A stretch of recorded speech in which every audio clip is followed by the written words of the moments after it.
별로 설교하고 싶은 마음이 안 들 정도로 그냥 아주 감사가 충만한, 설교를 안 해도 될 정도로 감사가 충만한 그런 찬송이었습니다. 그럼에도 불구하고 우리가 오늘 맥주감사 예배를 드리면서 하나님 말씀을 듣고 또 경책을 받고 또 권면을 받고 또 용기를 얻는 그런 시간들이 되었으면 좋겠습니다. 지금부터 한 25년 전에 제가 신학교를 다니면서, 25년 전이니까 제가 아주 팔팔한 신학생 때였겠지요. 작은 교회 청년부를 담당하고 있었는데, 그러니까 청년이 청년을 담당했으니까, 예, 여러분 어느 정도 수준이었는지 이해하시겠죠? 청년이 청년을 담당해서 제가 좀 옛날부터 좀 빨리 늙었어요.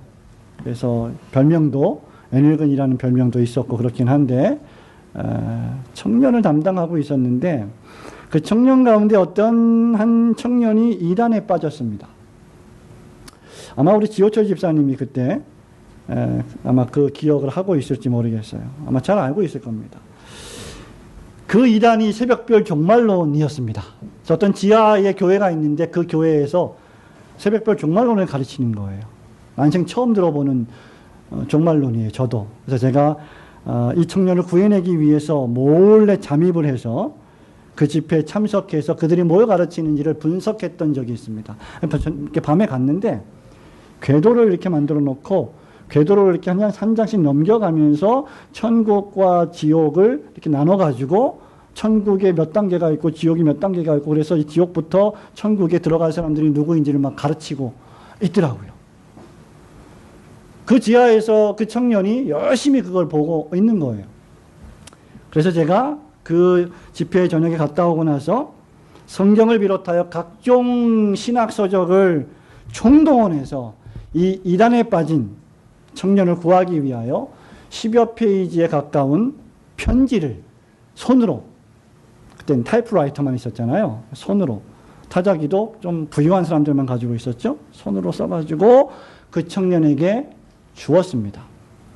그 편지를 읽은 청년이 마침내 그곳에서 나와서 그 청년을 어둠에서 구해낸 일이 있었어요.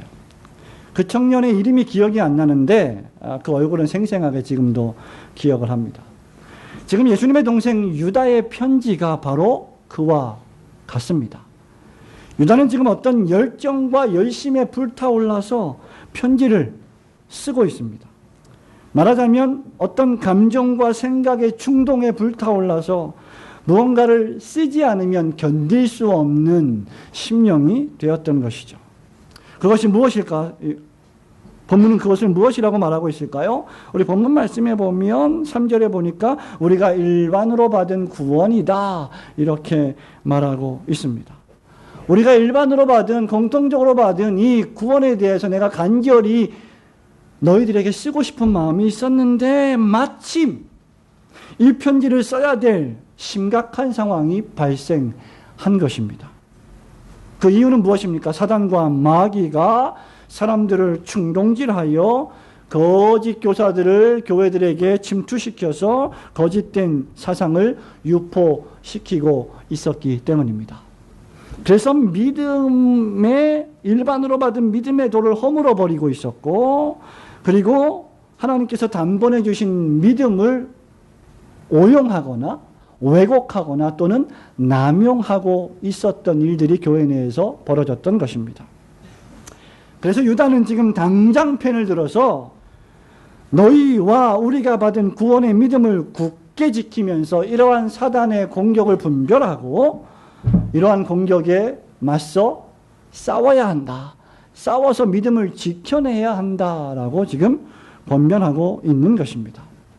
성도 여러분, 여기 지금 기록하고 있는 믿음의 도는 어떤 철학이나 어떤 사상이나 어떤 지식을 이야기하는 것이 아니라 예수 그리스도의 복음을 가리킵니다. 이것은 구약의 선지자들이 오실 것이라고 예언했고 신약의 사도들이 가르쳤고 예수 그리스도께서 친히 그의 사도들을, 제자들을 가르쳤던 말씀입니다. 그리고 오늘날 우리들에게 전달되어진 교회가 받은 교훈의 말씀입니다. 교회가 받은 교훈의 말씀을 단 하나로 압축하여 요약하자면 바로 단번에 전달된 믿음입니다. 이 예수 그리스도의 복음으로서의 믿음의 도가 무엇인지, 그리고 이를 위해서 어떻게 싸워야 하는지를 이 아침에 한번 생각해 보기를 소원합니다. 우선 무엇보다도 이 믿음의 도는 하나님이 우리에게 주신 은혜를 방탕으로 바꾸는 도가 되어서는 안 됩니다. 3절과 4절 말씀 함께 읽습니다. 사랑하는 자들아, 시작.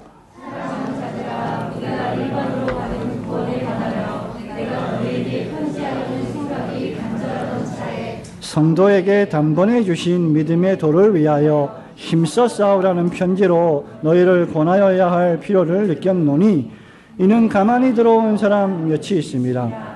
그들은 옛적부터 이 판결을 받기로 미로 기록된지니 경건하지 아니하여 우리 하나님의 은혜를 도리어 방탕한 것으로 바꾸고 홀로 하나이신 주제 곧 우리 주 예수 그리스도를 부인하는 자니라. 아멘.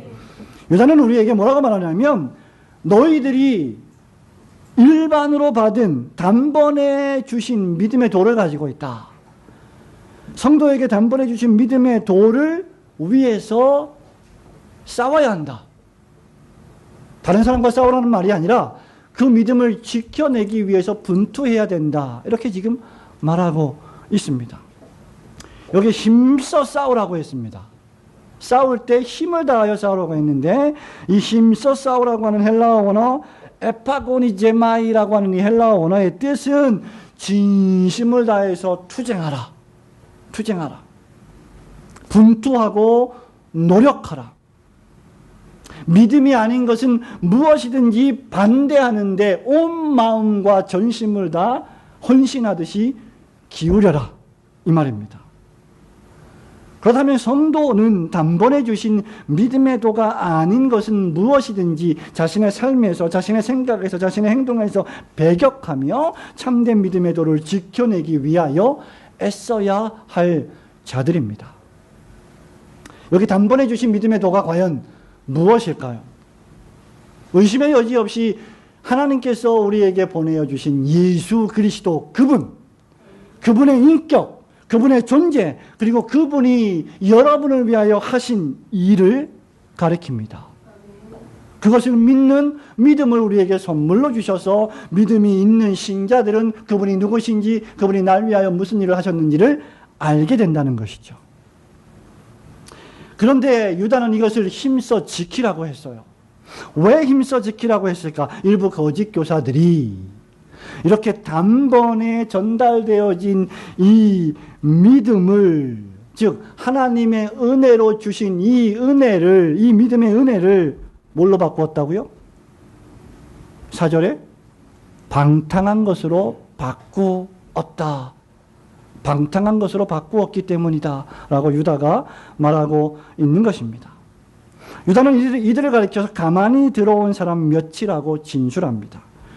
이들은 자신들의 정체를 속이고 가면을 쓴 채 교회에 들어왔습니다. 초대 교회에는 제가 지난 요한일서, 요한 3서를 설교하면서 바르게 복음을 전하는 전도자들도 있었지만 개똥 철학을 전하고 자신의 생계를 유지하기 위하여 이상한 사상들을 가르치면서 돈을 요구했던 거짓된 전도자들도 있었다고 말씀드렸지요. 그 사람들이 이제는 순회만 하는 것이 아니라 가만히 교회 안에 들어와서 종교인인 척, 신앙인인 척 하면서 사람들에게 거짓된 영을 심어 주었던 것이죠. 성도 여러분, 그렇다면 저와 여러분은 이들을 어떻게 알 수 있을까요? 이들이 하는 일을 보면 알 수 있습니다. 이들은 하나님의 은혜를 무엇으로 바꾼다고요? 방탕으로 바꾼다고 했습니다. 예를 들면 예수를 한번 믿으면 어떻게 살아도 천국을 가니까 우리의 삶과는 아무런 상관없이 우리는 무조건 천국에 갑니다라고 주장하는 사람들입니다. 영단번에 믿음을 우리에게 전해주셨으니까, 이런 믿음은 취소되지도 않고 이런 믿음은 철회되지도 않으니까 우리의 행동과 관계없이, 우리의 말에 관계없이, 우리의 생각과 관계없이, 우리의 삶의 내용과 관계없이, 우리가 맺는 열매와 아무런 상관이 없이 무조건 우리는 안전하고, 무조건 우리는 신자고, 무조건 우리는 천국에 갈 것이라고 외치고 가르치는 자들입니다. 이들은 은연중에 믿음으로 말미암는 구원을 말하면서 율법 폐기론을 주장하는 것이죠. 이런 사람들은 초대교회뿐만 아니라 교회 역사를 통하여서 수없이 많이 있어 왔습니다. 교회의 교인들이 단번에 주신 믿음의 도가 무엇인지를 끊임없이 설교를 통하여, 성경 읽기를 통하여, 책을 통하여 연구하고 공부하면서 깨어 근신하고 정신을 차리고 있지 않으면 자기도 모르는 사이에 바로 이렇게 사단의 공격을 받게 되는 것입니다. 그렇기 때문에 말씀의 신실한 목자가 교회에 얼마나 치명적으로 중대한지를 여러분은 심각하게 생각하셔야 됩니다. 유다는 사단의 전술 전략을 잘 파악하고 있었습니다. 교회에 무엇이 문제인지를 잘 파악하고 있었던 것입니다. 그래서 마침 일반으로 얻은 하나님이 우리에게 주신 구원의 메시지를 전하려고 하던 차에 이런 문제가 터지니 단번에 주신 믿음의 도를 위해서 더욱 힘쓰라고 하는 이런 권면과 명령을 해야 될 필요성을 느낀 것입니다. 생각해 보십시오. 성도들에게 우리 예수 그리스도께서 늘 내가 다시 올 것이니, 내가 재림할 것이니, 너희의 시민권은 이 땅에 있지 않고 하나님의 나라에 있으니 그것을 생각하면서 이 여러 말로 서로 위로하라고 하지 않았습니까? 그 위로의 말을 목회자가, 사도들이 늘 전하려고 하던 차에 어떤 성도가 절망하고 있습니다. 힘들어하고 있습니다. 어떤 성도가 사업으로 인하여, 어떤 성도가 관계로 인하여, 어떤 성도가 질병으로 인하여 마치 세상이 다 떠내려간 것처럼, 하늘이 무너진 것처럼 생각되고 있습니다. 그럴 때 어떻게 해야 하겠습니까? 믿음의 도를 위하여 힘써 싸우라는 명령을, 권면을 전하는 것입니다. 하나님께서 베푸신 은혜는 경건과 거룩을 위한 것이지 세속적인 욕망이나 여러분의 이기심에 가득한 욕구를 채워주기 위함이나 무질서나 방탕이나 방종을 위한 것이 아닙니다. 하나님의 은혜를 받은 사람이라면 그 은혜를 방탕의 핑계로 삼아서는 안 되는 것이죠. 그리스도의 은혜를 방탕과 방종의 이유로 삼는 것처럼 더 추악하고 심각한 죄악은 없습니다. 그것은 유다의 경고처럼 홀로 하나이신 주제, 곧 천지만물을 창조하시고 천지만물의 주인이실 뿐만 아니라 우리의 주인이신, 나의 주인이신 주 예수 그리스도께서 내 인생의 주인 되심을 부인하는 일이기 때문입니다. 여기 주제는 유일한 상전을 뜻합니다. 그리스도는 우리의 방종과 방탕을 위하여 십자가에 못 박혀 돌아가시지 않으셨습니다.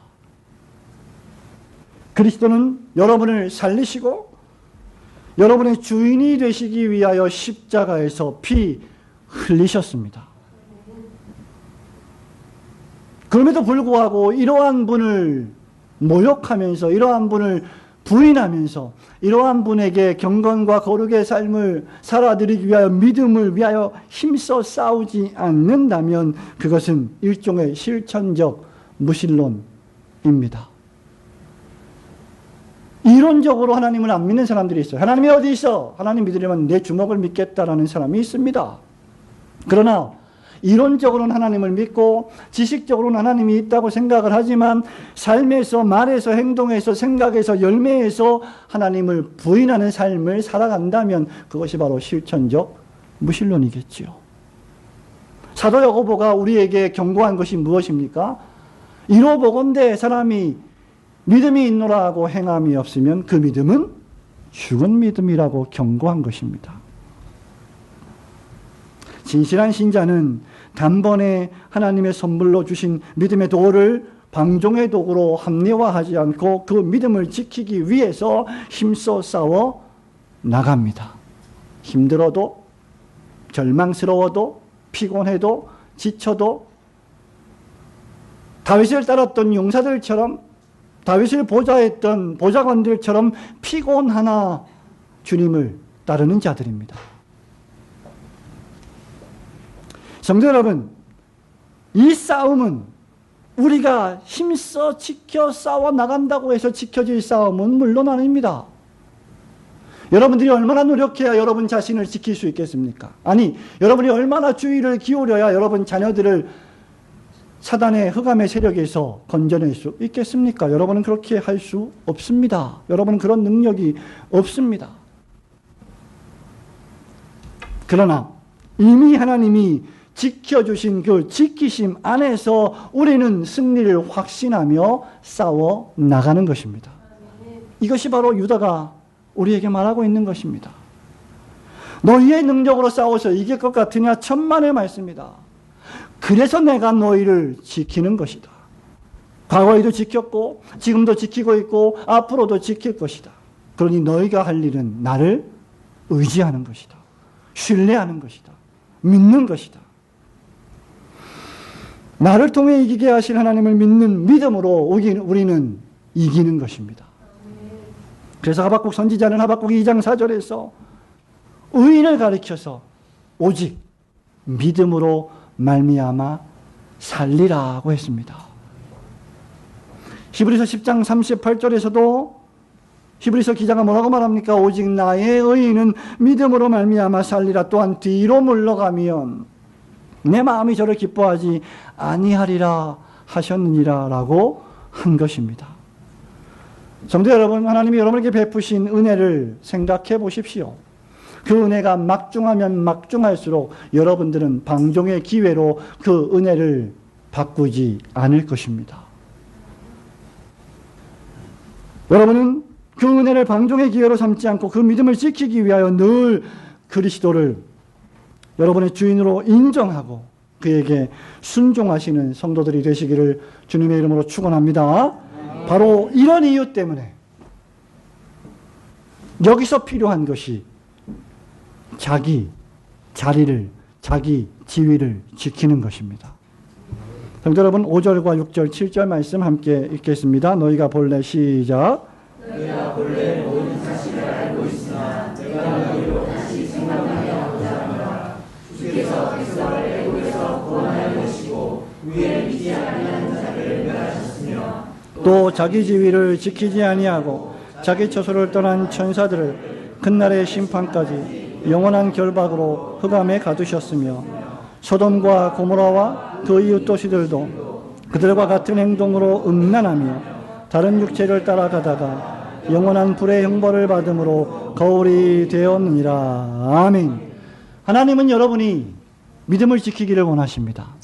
그 믿음은 마음에 있습니다. 그래서 성경이 늘 강조하는 것이 무릇 지킬 만한 것보다 더욱 내 마음을 지키라. 생명의 근원이 이에서 남이니라고 했던 것입니다. 성도가 믿음을 지키는 것은 곧 하나님을 신뢰하고 의지하는 것입니다. 이게 잘 안 되죠? 하나님을 신뢰하고 의지하는 사람은 어떤 문제가 생기면 기도합니다. 자신의 능력과 지혜보다 하나님이 더 위대하시고 능력자이시고 지혜로우신 분이시기 때문에 때때로는 우리가 100년 동안에 할 일을 주님이 단 한순간에 하실 수 있는 분이시기 때문에 그분의 주권과 능력을 신뢰하고 그분께 기도합니다. 기도하지 않는다는 것은 하나님을 신뢰하지 않는다는 것이죠. 그러므로 우리가 하나님을 하나님 되시게 하며 겸손히 하나님께 순종할 필요가 있는 것입니다. 성도란 거룩하신 하나님으로부터 부르심을 받은 거룩하고 성별된 백성들이지요. 따라서 하나님의 은혜를 여러분이 받고 누리고 있다면 그 은혜만 자랑하면서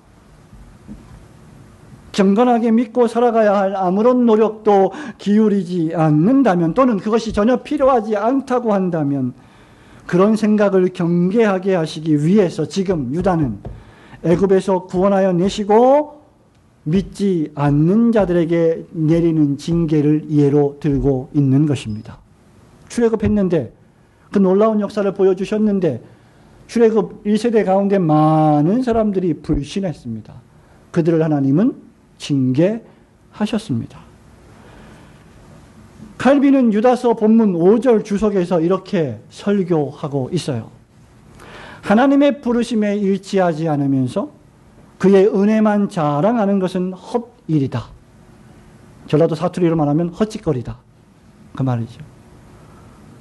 백성이란 거룩하고 선택받은 민족에 대한 존칭이다. 바꿔 말하자면 그들이 언약의 특권을 받아들였지만 무효로 돌아가고 말았다는 말이다. 믿지 않은 것은 이미 모든 악의 근원이다. 이 근원에서 모세가 그들에게 내릴 것으로 말하는 모든 죄악이 흘러 넘친다. 그들은 하나님의 말씀을 자신들의 규범으로 받아들이지 않았다. 우리는 믿음의 멍에를 맬 때 우리의 생활 구석구석에서 하나님께 대한 순종을 확고하게 견지해야 한다. 말하자면 믿지 아니하는 것은 하나님께서 사람에게 주신 자기 지위를 떠나는 것입니다. 그래서 유다는 이어서 자기 지위를 지키지 않고 떠나 타락한 천사들에게 내린 심판을 예로 들고 있는 것이죠. 여기서 우리는 악과 죄와 사단 마귀가 어떻게 이 세상에 존재하게 되었는지에 대한 신비를 엿볼 수 있습니다. 사단과 마귀는 본래 하나님의 창조하신 자유로운 영이었습니다. 천사들이었습니다. 천사들은 자유로운 영들이었고 하늘을 지배하는 고상한 자들이었지만 하나님이 두신 그 지위를 떠나버리고 말았습니다. 그 이유가 무엇입니까? 교만 때문입니다. 최초의 인류 아담과 하와에게 이 타락한 마귀가 사단이 뱀을 통하여 심어준 지식도 무엇입니까? 교만입니다. 예, 우리는 다른 사람과 비교해서 조금 교만할 수 있습니다. 다른 사람과 비교해서 내가 조금 잘났다고 평가할 수 있습니다. 그것도 착각이겠지만 말입니다. 그러나 하나님 앞에서는 절대로 교만해서는 안 됩니다.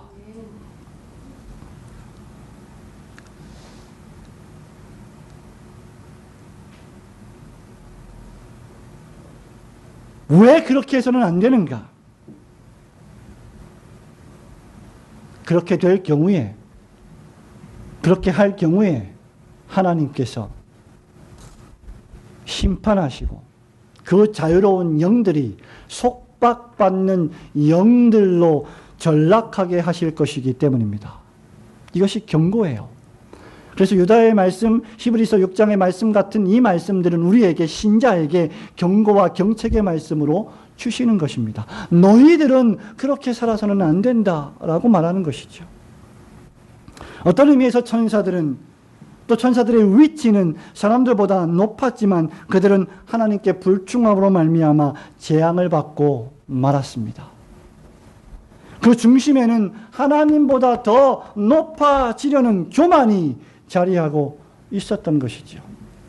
여러분이 설교의 강단에서 하나님이 높아지지 아니하고 예수 그리스도가 높아지지 아니하고 성도들로 하여금 목사가 설교자가 예수 그리스도를 바라보게 하지 아니하고 사람의 영광을 바라보게 한다면 그 설교자는 사꾼 설교자입니다.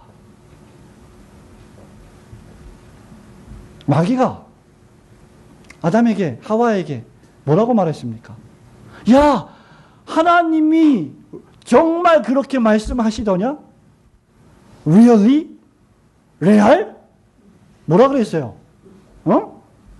하나님이 아담과 하와에게 무슨 말씀을 했습니까? 창세기 강해가 계속 진행되고 있는데 뭐라고 말씀하셨습니까? 동산 중앙에 있는 나무의 실과는 먹지 말라. 먹는 날에는 정령 죽으리라. 그런데 그 전에 뭐라고 말씀하셨어요? 동산에 있는 모든 나무의 실과는 마음대로 먹어라. 단 하나, 그 중앙에 있는 선악을 알게 하는 나무는 먹지 마라. 열매는. 이게 무엇입니까? 그 나무의 열매가 사과예요? 배예요? 아니에요.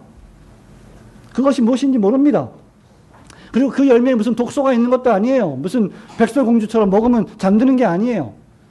그것은 무엇입니까? 하나님의 계명, 하나님의 주신 말씀, 그 언약, 그 약속을 파기하면 넌 죽을 것이다 라는 거죠. 그런데 사단이, 뱀이 뭐라고 말합니까? 하나님이 정말? 그냥 하나님이 그렇게 말씀하셨어? 이래야 되는데 정말 그렇게 우리 그런 말 많이 하죠. 정말? 와, 정말 그랬어? 그런 말에는 상당 부분 과장이 섞여 있는 거죠. 하나님의 말씀을 비틉니다. 왜곡합니다. 야, 너희들이 먹는 날에는 죽는 게 아니라 하나님과 같이 될까 봐 하나님이 두려워서 그렇게 말씀하신 거야. 교만을 부추겼죠. 하나님의 말씀을 신뢰하지 못하게 만들었습니다. 유다는 이것을 가리켜서 7절에서 뭐라고 말합니까? 이것이야말로 소돔과 고모라 사람들이 행했던 간음과 같은 행동이다. 유다가 우리에게 이런 말씀을 남겨준 이유는 명백합니다. 만일 우리도 하나님께서 우리에게 베푸신 은혜를 헌식자처럼 내팽개쳐버리고 하나님을 신뢰하지 않고 스스로 교만하여 높아지려 한다면 그러한 교만과 그러한 불신앙 역시 결코 용서받지 못할지도 모른다는 경고를 주시기 위함입니다.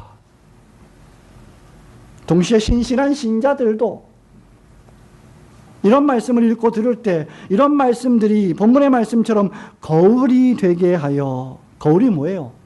자기 자신을 비추어 보는 것이죠. 우리 하율이가 아침에 나올 때 거울 비추어 보고 왔죠? 거울 비치면은 좀 지저분한 것도 이렇게 눈곱도 띄고 머리도 이렇게 하고, 왜? 지저분한 것들이 보이면 고치는 거죠. 이게 뭡니까? 이러한 거울을 통하여서 나 자신을 바라보게 하는 겁니다. 근데 우리는 이런 생각을 하죠. 나는 결코 그런 사람이 아니야. 나만은 절대 그런 사람이 아니야. 다른 사람이 다 이스라엘처럼 불순종해도 나는 순종하는 사람이야. 우리의 마음속엔 그런 마음이 가득해요. 하나님이 우리에게 이런 말씀을 주신 것은 이런 것이 거울이 되게 하여 두렵고 무서운 마음을 가지게 하므로 이런 불신앙과 교만의 사람과 뒤섞여 살지 않도록 경고하시기 위함입니다. 이런 사람들이 어떤 사람이에요? 8절에 보니까 권위를 업신여기고 모세를 비방하고 영광을 회방한다고 했습니다. 16절에서 원망한다고 했습니다. 불만을 토한다고 했습니다. 토를 하는데 불만을 토해낸다고 했습니다. 자랑한다고 했죠. 아첨한다고 했습니다. 19절에 분열을 일으키는 자요, 육에 속한 자요, 성령이 없는 자라고 끊임없이 유다가 나열하고 있습니다. 이런 사람들이 마지막 때에 나타날 것이다라고 사도들은 이미 예언한 바 있어요. 그러니까 오늘날 교회에서 이런 사람들을 보는 것은 놀랄 일이 아닙니다. 오늘날 한국 교회에서 신천지를 보는 것, 구원파를 보는 것 놀랄 일이 아닙니다. 이미 수천 년 전에 사도들이 예언했던 일들입니다. 그러므로 오늘날 우리가 이런 사람들을 보면서 마치 라디오 주파수가 맞지 않아서 지지지지직 거리는 소리처럼 하나님의 말씀에 집중하지 못하게 될 가능성이 많습니다. 우리를 집중하지 못하는 게 너무나 많아요. 여러분을 온전히 경건 생활에 집중하지 못하게 만드는 것이 무엇일까요? 어떤 것들이 있을까요? 여러분이 예배를 드릴 때 무슨 생각을 하면서 예배를 드릴까요? 또는 조금 공부할 때도 우리 학생들은 공부에 집중하지 못하는 것이 무엇입니까? 설교를 준비할 때 제가 늘 우리 부목사님이나 저에게도 하는 말이지만 설교를 준비할 때 늘 카톡을 꺼놔야 된다. 카톡. 페이스북을 꺼놔야 된다. 잘 안 되죠. 여러분도 마찬가지일 겁니다. 공부 조금 하다가 또 들어갔다 나오고 조금 하다가 또 들어갔다 나오고 그러면 무슨 일이 벌어지냐면 집중이 안 되는 거죠. 집중할 수가 없어요. 우리 뇌가 그렇게 빨리빨리 돌아가면서 여기에 순식간에 적응했다가 다시 여기에 순식간에 적응을 못해요. 책을 안 읽는 사람들이 갑자기 책을 읽으면 책이 안 읽혀져요. 졸려요. 훈련을 해야 됩니다. 집중을 못하죠. 불평, 원망, 자랑, 아첨 이런 상황 속에서 진실한 신자들이 하나님의 말씀에 집중하는 일은 어려울 것입니다. 그러나 진실한 신자들은 이런 일들을 거울 삼아 더욱 두렵고 떨림으로 하나님이 은혜로 주신 구원을 이루어 나가야 할 것입니다. 성도 여러분, 하나님께서 우리에게 단번에 주신 믿음의 도는 성도된 자기 지위를 하나님 앞에서 지켜내고 하나님이 우리에게 맡겨주신 그 처소를 떠나지 않는 것임을 굳게 믿고 맡은 자리에서 하나님 앞에 충성을 다하시는 성도들 되시기를 주님의 이름으로 축원합니다. 그렇다면 이제 단번에 주신 이 믿음의 도를 받은 진실하고 참된 성도들은 어떻게 살아야 하겠습니까? 유다는 우리에게 부정적인 것만 이야기하고 절망적인 것만 언급하고 암울하게 편지를 끝내지 않습니다. 너희들은 다 죽을 것이다. 교회는 다 망할 것이다. 이제는 두움이 올 것이다. 운명이 올 것인데 재앙이 올 것이다. 그렇게만 말하지 않습니다. 진실한 신자가 단번에 받은 믿음의 도는 무엇입니까? 그것은 지극히 거룩한 믿음 위에 자신을 세워가는 도입니다. 성경 말씀 20절, 21절 함께 읽겠습니다. 사랑하는 자들아, 시작. 사랑하는 자들아, 너희는 너희의 지극히 거룩한 믿음 위에 자신을 세우며 성령으로 기도하며 하나님의 사랑 안에서 자신을 지키며 영생에 이르도록 우리 주 예수 그리스도의 긍휼을 기다리라. 아멘. 거룩한 믿음 위에 자기를 건축한다는 것은 무슨 뜻입니까? 여기 너의 거룩한 믿음은 신자들이 믿은 주 예수 그리스도의 복음입니다. 이 믿음 위에 집을 건축하라는 말이지요. 그렇다면 우리의 믿음의 기초는 무엇인가? 주 예수 그리스도 그분과 그분이 우리를 위해 하신 일입니다. 그 위에다가 믿음의 집을 지으라는 거죠. 이 믿음은 선한 목자로 오신 예수 그리스도께서 절도요, 강도요, 늑대로부터 당신의 양들을 지키시고 보호하실 것에 대한 믿음입니다. 아까도 말씀드렸지만 여러분이 이 믿음을 가지고 힘써 싸우려고 하는데 그 싸워서 여러분이 그 믿음을 완전히 지켜낼 수 있느냐? 못한다고 했습니다. 여러분이 작은 습관 하나조차 여러분이 해결을 못해요. 안 되잖아요. 그게 인간의 부패입니다.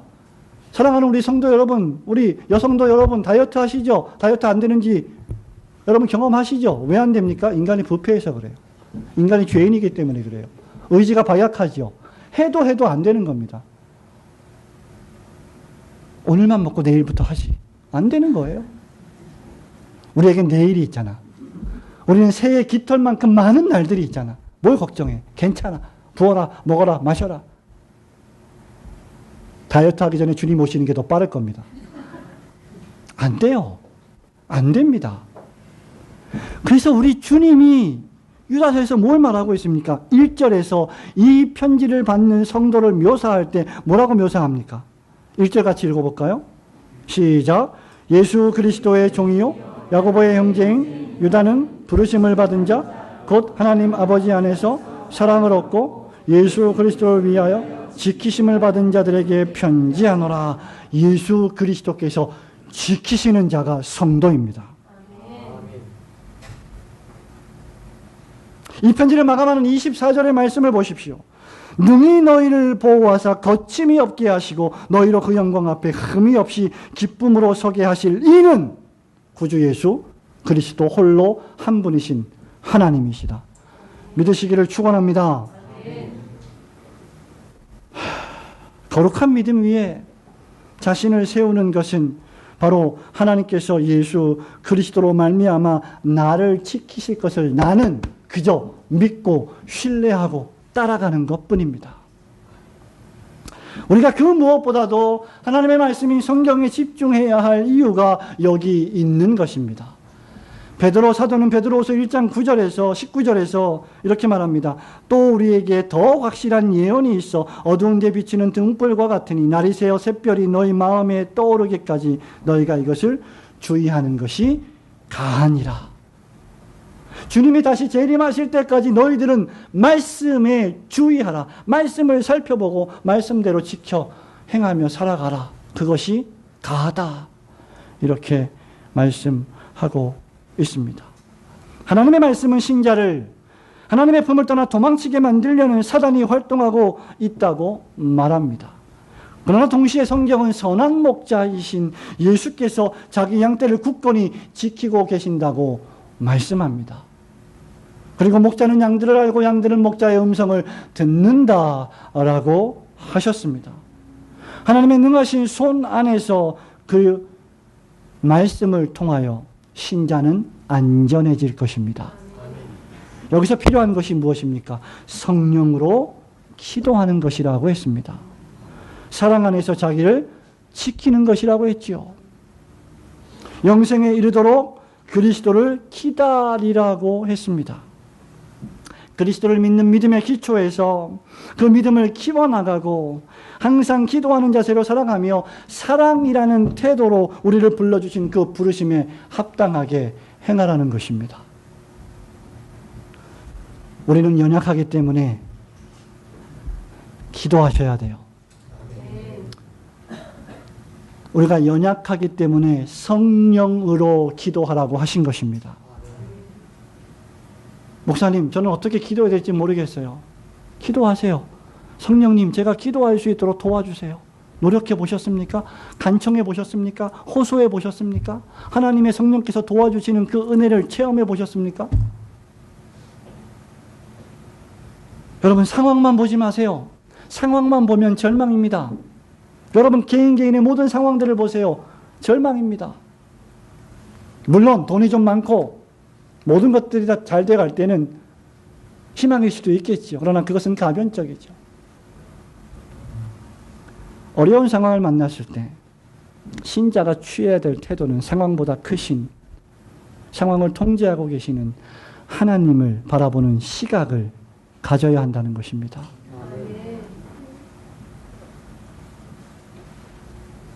성령의 충동을 통해 성령의 자극을 받아 낙심하고 실망하고 불신하는 마음, 배교하려는 마음, 그 마음을 일으켜 세워야 합니다. 우리를 부르신 그 부르심이 입증되는 것이 하나님을 지속적으로 사랑하는 것이기 때문에 어떤 일이 있어도 하나님을 떠나지 아니하고 하나님을 향한 사랑을 추구해야 합니다. 이것이 신자가 건축해야 할 믿음의 집이에요. 우리 이병재 군이, 우리 성권사님 장남이 오늘 교회에 오셨는데, 저는 잘 몰랐는데 제가 한 20여 년 전에 큰 교회 중고등부를 담당해서 중고등부 수련회 강사로, 주강사로 간 적이 있는데, 그때 저 친구가 중고등부 한 교회 조장이었대요. 저는 모르는데 우리 이병재 청년이 저를 알고 있는 거예요. 오래간만에 다시 우리 주님 앞으로 나왔습니다. 이 믿음을, 이 기회를 지켜내야 돼요. 이 기회 위에 믿음의 집을 세워야 합니다.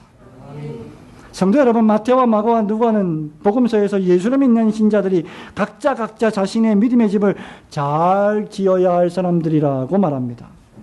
바울은 고린도전서에서 3장 12절에서 자신이 하나님의 은혜를 따라 내가 지혜로운 건축자와 같이 터를 닦아 두었는데 다른 사람들이 와서 각각 그 위에 어떻게 세울까를 삼가 조심하라고 경고한 바 있습니다.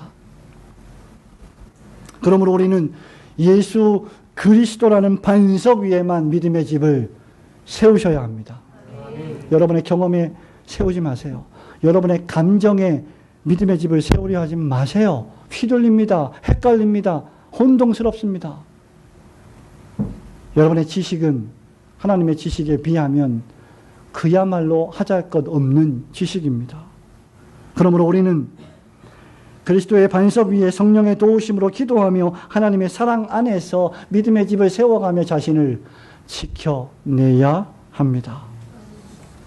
다른 사람의 영혼의 관심보다 지금 내 영혼이 하나님 앞에서 어떤 상태에 있는지를 점검하면서 그 믿음의 집을 세워나가는 우리가 되어야 할 줄로 믿습니다. 성도 여러분, 말씀을 맺습니다. 주 예수 그리스도는 여러분을 돌보시고 지키시며 마침내 영생의 길로 인도하실 전능하신 구세주이십니다. 여러분이 어려움에 처했을 때, 여러분이 난관에 부딪혔을 때 여러분을 도우실 분은 주님밖에 없으십니다. 그러므로 성도는 그분의 음성을 들어야 합니다. 때때로 신자들이 자기 감정의 소리, 거짓 교사들의 유혹, 마귀 사단의 교만을 따라가다가 자신도 모르는 사이에 거의 낭떠러지 절벽에 도달하는 경우가 있습니다. 그들은 자신들이 길을 잘 안다고 주장하지만 그것은 여러분을 속이는 절도요 강도일 뿐입니다. 신자는 그럴 때 속히 돌이켜서 주님 앞으로 와야 합니다. 신자는 주님의 음성을 들어야 합니다. 유다는 우리에게 선한 목자가 계시다고 말해주고 있습니다. 그분이 우리를 지키실 것이다라고 약속하십니다. 유다는 바로 그렇기 때문에 그분의 음성을 듣고 그 믿음 위에 여러분의 영혼을 건축하라고 마음 다해 지금도 명령하고 있습니다.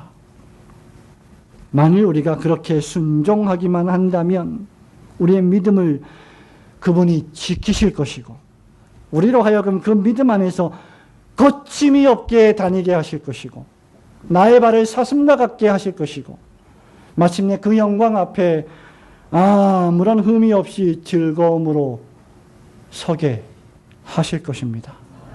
그러므로 우리는 끊임없이 우리 믿음의 집을 건축해야 하지만 그 집을 견고하고 튼튼하게 하시는 분은 역시 주 예수 그리스도이시라는 사실을 굳게 믿으시고 우리를 능히 정결하고 거룩하게 세우실 예수 그리스도를 믿는 믿음 안에서 분투하고 싸우며 평생을 주의 영광을 위하여 살아가시는 성도들 되시기를 주님의 이름으로 축원합니다. 아멘.